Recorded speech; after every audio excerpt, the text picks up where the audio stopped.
5월 가정의 달을 맞아서 믿음 안에서 우리 가정을 어떤 가정으로 만들어 가야 될까라고 하는 부분에 대해서 하나님의 말씀을 가지고 함께 우리가 은혜를 나누고 있습니다. 지난주에는 신앙의 아름다운 기억을 쌓아가는 가정이 되자라고 하는 주제를 가지고 더불어 세 가지를 말씀드렸죠. 온 가족이 예수님을 믿는 믿음의 가정이 되자, 또 작은 천국을 이루는 가정이 되자, 자녀들에게 신앙의 아름다운 기억을 남겨주는 그런 가정이 되자라고 하는 말씀을 드렸습니다. 지난주에도 말씀드린 것처럼 가정은 하나님께서 만들어주신 사랑의 공동체입니다. 하나님은 가정을 만들어주시면서 어떤 가정이 되어야 되는지를 성경에 자세하게 말씀해 주셨어요. 오늘 우리가 읽은 에베소서 6장 말씀에도 그렇게 하나님께서 이런 가정으로 만들어 가라 라고 하는 부분을 마치 가정 사용 설명서처럼 우리에게 말씀해 주신 것이죠. 특별히 1절부터 4절까지의 말씀에는 부모와 자녀 사이에 사랑의 질서가 있어야 됨을 우리에게 말씀해 주고 있습니다. 사실 오늘 이 말씀은 우리가 이미 많이 들었고 알고 있는 그런 말씀이지만 오늘 다시 한번 이 말씀을 우리의 마음속에 새기면서 부모와 자녀 사이에 하나님께서 만들어주신 귀한 사랑의 질서가 잘 세워져 가는 우리 모든 가정들 되시기를 주님의 이름으로 축복합니다. 오늘 말씀을 보시면 하나님께서 먼저 자녀들에게 말씀하고 계세요. 우리 본문 1절과 2절 말씀을 같이 한번 읽도록 하겠습니다. 자녀들아, 주 안에서 너희 부모에게 순종하라. 이것이 옳으니라. 내 아버지와 어머니를 공경하라. 이것은 약속이 있는 첫 계명이니. 아멘. 자, 자녀가 부모를 어떻게 대해야 되는지를 두 가지를 말씀하고 있는데, 먼저 2절 말씀을 보시면 내 아버지와 어머니를 공경하라 라고 하시면서 이것이 약속이 있는 첫 계명이다, 이렇게 말씀하고 계십니다. 여기서 공경이라는 말은 한자로 보면 공손할 공, 그리고 공경할 경자로 써요. 이것을 풀어서 말하면 예의 바른 태도로 받들어 모심이라고 하는 의미가 있습니다. 그러므로 부모를 공경하라 라고 하는 말씀은 자녀가 부모를 대할 때 예의 바른 태도로 받들어 모셔야 된다라고 하는 의미가 있는 거예요. 성경에 보면 자녀들을 향해서 부모를 공경하라 라고 하는 말씀이 굉장히 많은 곳에 나옵니다. 그 중에서 한 곳을 보시면 마태복음 15장 4절에 이런 말씀이 있어요. 같이 한번 읽겠습니다. 하나님이 이르셨으되 내 부모를 공경하라 하시고 내 아버지나 어머니를 비방하는 자는 반드시 죽임을 당하리라 하셨거늘. 아멘. 자, 부모를 공경하라 라고 말씀하시면서 부모를 비방하는 자는 죽임을 당할 것이다 라고 다소 아주 강하게 말씀하고 계세요. 뿐만 아니라 더 나아가서 자식은 부모를 경외해야 된다 라고 하는 말씀이 나옵니다. 레위기 19장 3절 말씀 같이 읽겠습니다. 너희 각 사람은 부모를 경외하고 나의 안식일을 지키라. 나는 너희의 하나님 여호와이니라. 아멘. 자, 여러분, 주로 경외한다는 말은 누구에게 주로 사용하죠? 하나님께. 하나님을 경외하라, 이런 말씀을 하잖아요. 경외한다는 것은 주로 하나님을 향해 하는 말인데, 하나님께서 친히 말씀하시기를 부모를 경외하라 라고 말씀하고 있는 거예요. 이 정도로 하나님은 부모 공경하기를 강조하고 계신 것이죠. 로마서 1장 28절부터 31절까지의 말씀에는 마음에 하나님 두기를 싫어하는 사람들이 어떤 모습을 나타내는가 라고 하는 것을 말씀해 주고 있는데요, 그 중에 30절에 이런 말씀이 있습니다. 비방하는 자요, 하나님께서 미워하시는 자요, 능욕하는 자요, 교만한 자요, 자랑하는 자요, 악을 도모하는 자요, 부모를 거역하는 자요, 이렇게 말씀하고 있어요. 마음에 하나님 두기를 싫어하는 사람들에게서 나타나는 모습 가운데 하나가 뭐냐면 부모를 거역하는 모습이 그들 가운데 나타난다는 거예요. 또 디모데후서 3장의 말씀에 보면 말세 때 이 세상에 나타나는 모습들을 쭉 나열해주고 있는데 그 중에 1절과 2절에 이런 말씀이 있습니다. 같이 한번 읽겠습니다. 너는 이것을 알라. 말세에 고통하는 때가 이르러 사람들이 자기를 사랑하며 돈을 사랑하며 자랑하며 교만하며 비방하며 부모를 거역하며 감사하지 아니하며 거룩하지 아니하며. 아멘. 자, 말세의 때에 사람들에게서 점점 악한 모습들이 나타나는데 그 중에 나타나는 모습 가운데 하나가 뭐라고요? 부모를 거역한다는 거예요. 여러분, 이 말씀들을 보면서 무슨 생각이 드십니까? 하나님께서 부모 공경을 얼마나 중요하게 여기신지를 알 수 있어요. 하나님을 믿고 섬기는 것과 부모를 공경하는 것을 굉장히 밀접하게 연결하고 있다라고 하는 것을 알 수 있죠. 그래서 하나님을 잘 믿고 섬기는 사람은 부모 공경도 잘하지만 그렇지 않고 세상에 물들어 악하게 살아가는 사람들 가운데 나타나는 모습 중에 하나가 뭐냐면 부모를 거역하는 모습이 나타난다는 거예요. 자, 그러면 부모님께 공경하는 것 어떻게 해야 될까요? 부모님께 잘 대해드리는 거죠. 자주 찾아뵙고 용돈도 좀 드리고 무엇보다 걱정하시지 않게 하는 것, 그것이 공경의 큰 모습인 것 같습니다. 또 사랑한다고 감사하다고 고백하는 거죠. 직접 뵙고 고백하기도 하고, 요즘은 문자나 카톡으로도 얼마든지 고백할 수 있잖아요. 감사합니다, 사랑합니다, 이렇게 고백하는 거죠. 진심으로 사랑하는 마음으로 그분들을 섬겨드리는 것입니다. 그런데 요즘 시대 상황과 연결해서 생각해 볼 때 부모님을 공경한다 라고 하는 것은 부모님을 진심으로 존중해 드리는 것이 아닌가라고 하는 생각을 한번 해보게 되었습니다.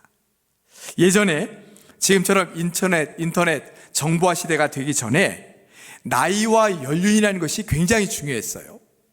자신이 알고 있는 사회적인 경험들을 자녀들이나 또 경험이 적은 젊은이들에게 이렇게 알려주는 그런 시대였죠. 예를 들면 농사 짓는 법, 또 물건을 만드는 법, 사람들에게 다가가는 것, 이런 것들에 대해서 오랜 경험을 가지고 계신 어르신들이나 부모님들이 경험이 적은 젊은이들이나 자녀들에게 알려주는 그런 시대였습니다. 그런데 지금은 모든 것을 인터넷으로 배우고 유튜브로 배워요. 오히려 요즘은 나이 드신 분들이 젊은 사람들한테 배워야 될 것이 점점 더 많아지는 것 같습니다. 얼마 전에 한 신문 기사에 보니까 요즘 나이 드신 분들이 영화관이나 푸드코트 같은 곳에 가서 주문하는 것이 어려워졌다는 거예요. 옛날에는 사람이 가서 저 이거 주세요, 이 음식 주세요, 이 영화 보겠어요, 이렇게 얘기하면 티켓을 주는데 요즘은 다 스크린 터치를 통해서 이렇게 터치하면서 해야 돼요. 그러니까 이 연세 드신 분들한테는 익숙하지 않은 거죠. 누군가가 옆에서 도와줘야 되는 겁니다. 저희 부모님만 해도 아직도 이렇게 은행에 가실 때 통장하고 도장을 가져가시더라고요. 여러분, 카드 있잖아요, 카드. 요즘은 또 카드도 필요 없습니다. 그냥 핸드폰으로 딱딱딱 하면 되는데 어르신들한테는 그게 익숙하지가 않은 거예요. 요즘 거의 다 스마트폰을 사용합니다. 연세 드신 분들도 요즘은 거의 다 스마트폰을 사용하세요. 웬만한 분들은 카톡도 쓰시고 유튜브도 보시고 하시죠. 그런데 그거 이외에 스마트폰 안에 있는 여러 가지 기능들, 뭐 카메라를 찍는다든지 동영상을 찍는다든지 그 외에 유용한 어떤 앱들을 사용할 때 보면 자녀들에게 물어봐야 돼요. 야, 이거 어떻게 하는 거냐?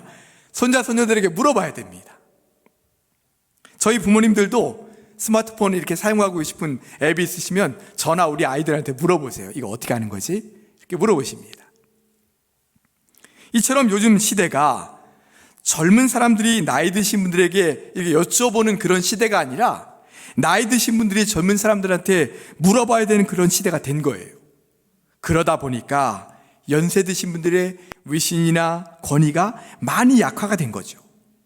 종종 자녀들이나 손주들에게 이런 소리를 듣는 겁니다. 아, 그건 아버지 어머니가 잘 모르셔서 그래요. 요즘 그렇게 하는 사람 없어요. 에이, 할아버지 할머니 요즘 누가 그렇게 해요. 그건 이렇게 하는 거예요.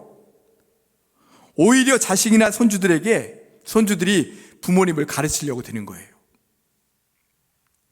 자, 상황이 이렇다 보니 자식이 부모를 존중하는 마음이 약화가 되는 겁니다. 부모님을 존중하고 부모님을 존경하는 그런 마음이 약해지는 거죠. 그런데 한번 생각해 보십시오. 여러분, 인생의 더 큰 흐름 속에서 봤을 때 이렇게 세상 살아가는 데 필요한 지식들, 물건을 사고 아니면 뭐를 구매를 하고, 이런 것보다 훨씬 더 중요한 것이 무엇입니까?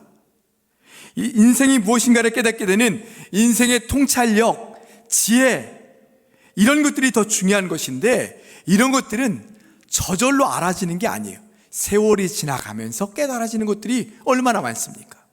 저도 세월이 지나고 한 해 한 해 나이가 들어가면서 드는 생각이, 그 나이가 돼야, 그 연령대가 돼야 깨닫게 되는 인생의 진리와 통찰력이 있구나 라고 하는 것을 많이 느끼게 돼요. 20, 30대 느낄 수 있는 인생과 40대, 50대, 60대 느낄 수 있는 인생, 또 7, 80대 느낄 수 있는 인생관이 다 다른 거예요. 인생이 무엇인가 라고 하는 것을 진짜 제대로 깨달으려면 어느 정도 연령대가 돼야, 그래서 많은 경험들을 해야 그 안에서 인생에 대한 지혜도 생기고 통찰력도 갖게 된다라고 하는 것을 우리가 알게 되지 않습니까? 또한 인생에는 과정 참 많은 고난과 시련이 있습니다. 우리 부모님들 지금까지 살아온 동안 얼마나 많은 고난과 시련을 겪으면서 살아오셨어요? 그러면서 인생이 무엇이다 라고 하는 것도 알게 되는 거고, 다른 사람을 이해하고 받아들이는 폭도 더 넓어지는 거고, 세상을 대하고 어떤 마음으로 우리 남은 인생을 대해야 되는지, 그런 마음들, 처신들을 알게 되는 것이죠. 무엇보다 자식들을 위해 수많은 시간들 헌신하고 희생해 오신 분들이 바로 우리 부모님들 아니십니까? 연세 드신 분들 중에 허리 아프다, 무릎 아프다 얼마나 많아요. 얼마나 많습니까? 누구 때문에 그렇게 아프신 거예요? 젊었을 때 자식들, 가족들을 위해서 고생하시느라고 그렇게 아프신 거죠. 그분들의 고생, 수고 우리가 다 알고 있는데 그분들을 존중하지 않고 어떻게 존중하지 않을 수가 있겠습니까? 사랑하는 예일교회 성도 여러분, 우리의 부모님들, 어르신들을 진심으로 존경하고 공경하며 살아가시길 바랍니다. 이것이 하나님께서 우리에게 주신 사랑의 질서다 말씀해주고 있는 거예요. 1절 말씀에 보면 자녀가 부모에게 해야 될 또 한 가지를 말씀해주고 계세요. 무엇입니까? 1절을 보십시오. 주 안에서 부모에게 순종하라, 이렇게 말씀하고 있어요. 사랑하는 우리 부모님들에게 공경하는 가장 좋은 방법이 뭐냐면 순종하는 거예요. 부모님께 순종한다는 것은 부모님을 존중하는 거예요. 부모님들의 말씀, 인격, 존재 자체, 이런 부분들을 존중하면서 그 뜻을 따라가는 거죠. 여러분, 하나님께서도 우리에게 원하시는 것이 순종 아닙니까? 하나님께 순종해라, 하나님의 말씀에 순종해라. 우리가 얼마나 많이 들어왔습니까? 하나님이 왜 순종을 기뻐하시고 원하세요? 순종이라는 것은 그분의 존재와 인격과 말씀과 모든 것, 그것을 존중하며 따르는 것이기 때문이에요. 순종에는 세 가지 부류가 있다고 합니다. 첫 번째는 의무적인 순종이에요. 하기 싫은데 억지로 따르는 거죠. 여러분, 엄밀한 의미로 이야기하면 이건 순종이 아니라 복종인 거죠. 물론 경우에 따라서는 이런 순종도 필요합니다. 내 생각, 내 판단으로는 그거 안 하고 싶은데, 그거를 하라고 하실 때 억지로라도 그 뜻을 따르는 것, 이것도 필요합니다. 두 번째는 선택적인 순종입니다. 들어봐서 내가 하고 싶으면 순종하고 안 하고 싶으면 안 하는 거예요. 여러분, 그거는 엄밀한 의미에서 순종이라고 할 수 없죠. 선택적으로 따르는 것이 어떻게 순종입니까? 선택적 순종, 이 말 자체가 어폐가 있는 것이죠. 순종이란 그분의 뜻을 전적으로 따르는 것이기 때문입니다. 세 번째는 자발적인 순종입니다. 자발적인 마음으로, 기쁨으로 따르는 거죠. 그분의 뜻과 말씀을 전적으로 존중하면서 자발적으로 기쁨으로 따르는 것이 바로 진정한 의미의 순종이다 라고 말할 수 있습니다. 그런데 오늘 말씀해 보니까 주 안에서 부모에게 어떻게 하라고요? 순종하라고요. 자발적으로, 기쁨으로, 그분들을 사랑하고 존중하는 마음으로 순종하라, 이렇게 말씀하고 있는 거예요. 사랑하는 성도 여러분, 주 안에서 부모님에게 순종하시길 바랍니다. 부모님을 진심으로 사랑하는 마음으로 기꺼이 순종하실 수 있기를 바랍니다. 이것이 자녀된 본분이고 하나님께서 우리에게 주신 명령이에요. 오늘 말씀해 보면 이렇게 부모님께 공경하고 순종하는 사람들에게 복을 주신다 말씀하고 계십니다. 우리 본문 3절 말씀 같이 한번 읽겠습니다. 이로써 내가 잘 되고 땅에서 장수하리라. 아멘. 부모님을 공경하고 순종하며 살아가는 사람, 그 사람은 이 땅에서 잘 되고 형통하며 장수하는 복을 내가 주겠다 말씀하셨습니다. 사랑하는 여러분, 부모님께 공경하고 순종하며 살아가심으로 이 세상에서 잘 되고 형통하고 복을 받는 그런 온전한 복을 받아 누리실 수 있기를 축복합니다. 4절 말씀에서는 이번에는 부모가 자녀를 어떻게 대드는지를 말씀해 주고 계십니다. 우리 본문 4절 말씀 같이 읽겠습니다. 또 아비들아, 너희 자녀를 노엽게 하지 말고 오직 주의 교훈과 훈계로 양육하라. 아멘. 사실 부모가 자녀를 대하는 마음은 사랑의 마음이에요. 여러분, 하나님의 사랑을 제외하고 이 세상에서 부모가 자녀를 사랑하는 것보다 더 큰 사랑이 있을까요? 없습니다. 부모가 자녀를 사랑하는 그 깊이는 말로 다 할 수 없어요. 그런데 오늘 말씀에서는 부모가 자녀를 사랑으로 양육할 때 꼭 기억하고 유념해야 될 두 가지를 말씀해 주고 있는 거예요. 자, 첫 번째는 무엇입니까? 사랑하는 자녀를 노엽게 하지 말라는 것입니다. 자녀를 노엽게 하지 말라는 이 말씀은 무슨 의미일까요? 자녀의 마음에 분노가 일어나지 않도록 하라. 자녀의 마음에 화가 쌓이지 않도록 하라. 이런 의미인 거죠. 그러면 언제 자녀들의 마음에 분노가 쌓이고 또 화가 일어납니까? 그들의 인격을 존중해 주지 않았을 때입니다.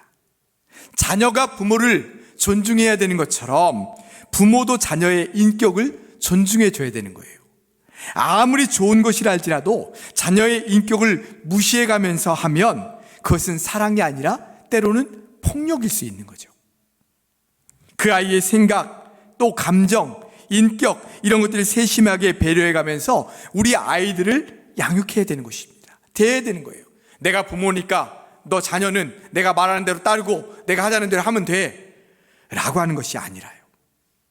사실 저도 자식을 키우는 부모의 입장에서 이것이 얼마나 어려운가 생각해 보게 됩니다. 물론 제 감정대로 아이들을 이렇게 저렇게 막 대하지는 않지만 아이들의 생각과 감정과 그들의 인격을 세심하게 배려하면서 그들을 양육해 왔는가 생각해 보니까 너무 부끄러운 거예요. 너무 부끄럽습니다. 저 역시 청소년기에 있는 저희 아이들을 대할 때 참 많은 어려움이 있어요. 때로는 그 아이들과 큰 거리감이 느껴질 때도 있습니다. 참 어려운 일이에요. 그러나 때로는 혼을 내고 분명한 것은 그 아이들의 인격과 생각과 감정을 존중하면서 그 아이들에게 지금 노엽게 하지 말라라고 하나님께서 말씀하고 있는 거죠. 그들이 하겠다는 대로 끌려가라는 말씀이 아니에요. 그건 교육도 아니고 양육도 아니죠. 때로는 혼을 내고 훈육을 하더라도 그 아이의 마음, 감정을 어루만져 주라는 겁니다. 그 아이의 생각을 들어주라는 거예요. 그 마음에 노여움과 분노가 생기지 않도록 잘 그 아이들을 배려해 주라고 하는 것입니다. 사랑하는 성도 여러분, 여러분의 자녀를 내 생각과 내 판단대로 끌고 가려고 하지 말고 그들의 생각과 감정을 세심하게 들어주고 헤아려주면서 배려해가면서 그들을 잘 양육해 나가시기를 바랍니다. 두 번째로, 사랑하는 자녀들을 주의 교훈과 훈계로 양육하라 이렇게 말씀하고 있어요. 여기서 주의 교훈과 훈계란 주님의 말씀을 말합니다.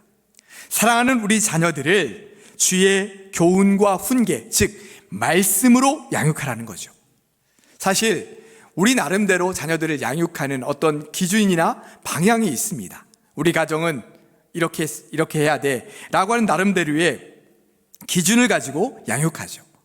그러나 우리 그리스도인들에게 있어서 가장 중요한 양육의 기준은 하나님이 되셔야 합니다. 사랑하는 우리 자녀들이 그들의 삶 속에서 늘 하나님을 섬기고 하나님을 선택하며 살도록 가르치고 인도해야 되는 거예요. 왜냐하면 그들이 하나님을 붙들고 살면 우리처럼 그들도 그들 안에 거하시는 하나님으로 말미암아 어떤 상황과 문제와 갈등도 넉넉히 이겨나가며 살 수 있기 때문이죠. 특히 우리 자녀들이 주님의 말씀을 붙들고 살아갈 수 있도록 가르쳐야 돼요. 그러려면 우리가 먼저 하나님의 말씀을 붙들고 살아가야 되는 거죠. 여러분, 시편 119편 105절에 이렇게 말씀합니다. 같이 한번 읽겠습니다. 주의 말씀은 내 발의 등이요 내 길의 빛이니이다. 아멘. 여러분, 믿음으로 고백하십니까? 주님의 말씀은 내 발의 등이요 내 길의 빛입니다. 주님께서 나의 말씀으로, 주님의 말씀으로 나를 인도해 주십니다 라고 하는 고백이죠. 시편 119편 98절에 이렇게 말씀합니다. 주의 계명들이 항상 나와 함께하므로 그것들이 나를 원수보다 지혜롭게 하나이다. 주님의 말씀이 나를 지혜롭게 한다는 거예요. 시편 119편 50절에도 이렇게 고백합니다. 함께 고백하겠습니다. 이 말씀이 나의 고난 중에 위로라. 주의 말씀이 나를 살리셨기 때문이니이다. 아멘. 주의 말씀을 늘 가까이 하고 그 말씀을 읽으며 살다 보니까 그 말씀이 나에게 큰 위로를 주시고 그 말씀이 나를 고통 가운데서 살리시더라, 구원하시더라, 그 고백이에요. 먼저 우리가 주님의 말씀을 지키며 그 말씀대로 붙들고 살았더니 그 말씀이 우리를 지혜롭게 하고 그 말씀이 우리를 고난 중에 살리게 하고 그 말씀이 우리가 가야 될 길을 밝히 보여주시며 인도해 주시는 것들을 우리가 체험하게 되었고, 이제는 그 체험을 가지고 얘들아, 주님 말씀을 읽으며 살았더니 이런 은혜가 있더라 라고 우리 자녀들에게 가르쳐줘야 되는 거예요. 사랑하는 우리 예일교회 성도 여러분, 우리 자녀들에게 우리의 지식과 경험만을 가르치는 것이 아니라 오직 주님의 말씀으로 그들을 양육해 나가시기를 바랍니다. 이렇게 우리 자녀들이 주님의 말씀을 붙들고 살아갈 때에 우리가 줄 수 없는, 살아가면서 필요한 모든 것들을 그 말씀 속에서 깨닫게 되고 그 말씀으로 인해 어떠한 상황에서도 이겨나갈 수 있는 그런 삶을 살아가게 될 줄로 믿습니다. 끝으로 한 가지 더 말씀드리면, 사랑하는 우리 자녀들을 위해서 기도하시기 바랍니다. 우리 자녀들이 살아갈 세상 얼마나 험난한지 몰라요. 여러분, 우리가 살아가는 세상도 힘들지만요, 우리 자녀들의 세상은 더 힘들 것 같습니다. 무엇보다 이 세상이 점점 더 혼탁해지고 악한 문화가 그들에게 거세게 몰아치고 있어요. 마치 어린 양을 맹수들이 가득한 곳에 내보낸 것 같은 그런 상황이에요. 여러분, 그렇다고 해서 우리 아이들을 그냥 우물안 개구리처럼 키울 수는 없지 않겠습니까? 세상에 내보내야 되죠. 내보내야 돼요. 그러기에 우리 자녀들이 그들 안에 거하시는 주님을 붙잡고 주님의 말씀에 든든히 설 수 있도록 가르쳐야 됩니다. 그래서 주님과 함께 살아가며 주님의 말씀이 그들을 견고하게 세우도록 해야 되는 것이죠. 더 나아가 우리가 뒤에서 그들을 위해서 간절히 기도해야 되는 것입니다. 기도해 줘야 돼요. 마치 모세가 손을 들고 기도했을 때에 이스라엘 군대가 이겼던 것처럼 우리가 우리 자녀들을 위해서 간절히 기도할 때에 그들의 삶의 자리자리마다 주님의 은혜를 붙들고 승리하게 되는 삶이 나타나게 될 줄로 믿습니다. 말씀을 정리하겠습니다. 하나님께서 우리에게 사랑하는 가정 공동체를 만들어 주셨습니다. 그 안에 부모님이 계시고 자녀들이 있죠. 하나님은 이 부모와 자녀를 아주 특별한 관계로 묶어 주셨어요. 그 누구보다도 사랑하는 관계로 묶어 주셨습니다. 부모님과 자녀 사이에는 특별한 사랑의 질서가 필요해요. 오늘 하나님의 말씀에서는 자녀는 부모를 사랑하고 공경하며 순종하라고 말씀하십니다. 또한 부모는 자녀를 노엽게 하지 말고 그들을 존중하고 오직 주님의 말씀으로 양육하라, 이렇게 말씀해주고 계십니다. 이런 사랑의 질서가 우리 가정 안에 잘 지켜지고 이루어질 때 우리 가정의 부모와 자녀, 자식 간에 사랑과 배려와 감사와 축복이 넘치는 그런 가정이 될 줄로 믿습니다. 그런 가정, 그런 부모와 자식 간의 사랑의 질서를 잘 이루며 살아가시는 사랑하는 우리 모든 성도들 되시기를 주님의 이름으로 축복합니다. 기도하겠습니다. 사랑과 은혜 주님, 감사합니다. 이렇게 사랑하는 귀한 부모님들, 자녀들을 주셔서 감사합니다. 무엇보다 성경 말씀을 통해 가정 사용 설명서를 우리에게 주신 것 감사합니다. 오늘 말씀을 우리가 꼭 붙잡기를 원합니다. 아버지 하나님, 자식은 부모를 공경하고 순종하며 또한 부모는 자식을 아버지 하나님 온전히 존중하면서 노엽게 하지 않고 주님의 말씀으로 양육함으로 사랑의 질서가 우리 가정 가운데 풍성해져서 주님의 은혜와 평안과 감사와 축복이 넘치는 가정 될 수 있도록 은혜 베풀어 주시옵소서. 예수님의 이름으로 기도드리옵나이다. 아멘.